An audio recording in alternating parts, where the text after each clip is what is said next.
Halo teman-teman, perkenalkan nama saya Edminda Yohana Simbolon. Saya peserta Latsar CPNS 2021, golongan 3A, angkatan ke-6, kelompok 2, BPSDM Provinsi Sumatera Utara, bekerja sama dengan LPP Agro Nusantara Medan, dan video suara saya Dr. Andus Suryajaya, SHMTD. Pada video ini, saya akan mengupas mengenai mind mapping etika publik. Mari kita lihat berikut ini. Di tengah perkembangan zaman yang begitu cepat, etika menjadi sangat penting dalam keseharian kita, khususnya dalam kehidupan berbangsa dan bernegara. Begitu pula dalam tugas pelayanan publik. Etika publik adalah hal yang sangat penting untuk pedoman tugas sehari-hari.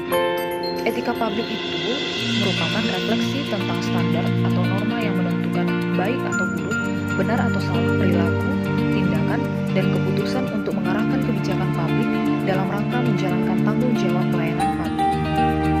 Pada bagan etika publik ini dapat kita lihat secara garis besar dikelompokkan menjadi 3 bagian, yaitu kode etik dan perilaku pejabat publik, bentuk-bentuk kode etik dan implikasinya, dan juga aktualisasi ASN.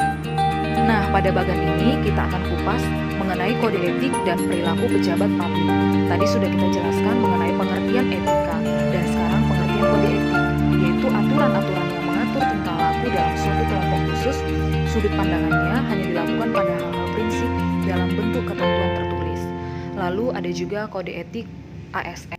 Nah, kita bisa lihat kode etik sebagai aparatur sipil negara ada banyak sekali, yaitu jujur, bertanggung jawab, dan berinteraksi tinggi, cermat dan disiplin, melayani dengan hormat, sopan, dan tanpa tekanan, melaksanakan tugas sesuai peraturan perundang-undangan yang berlaku, melaksanakan tugas sesuai dengan perintah atasan, menjaga kerahasiaan, bertanggung jawab, menjaga agar tidak terjadi konflik kepentingan, memberikan informasi secara benar dan tidak menyesatkan, tidak menyalahgunakan informasi intern negara, memegang teguh nilai-nilai dasar ASN, dan melaksanakan disiplin pegawai ASN.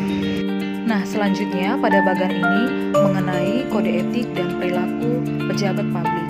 Di sini kita bisa melihat pembagiannya adalah nilai-nilai dasar etika publik, perilaku pejabat publik, dimensi etika publik, dan tuntutan etika publik dan kompetensi.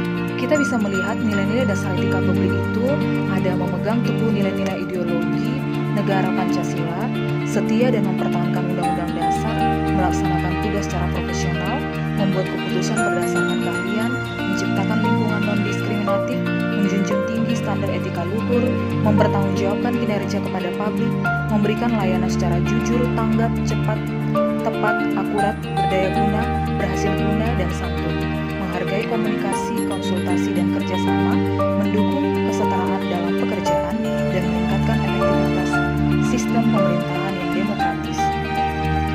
Lalu kita lihat lagi mengenai perilaku pejabat publik, itu ada pembagiannya, penugasan menjadi pelayan, wewenang menjadi peranan, jabatan publik adalah amanah.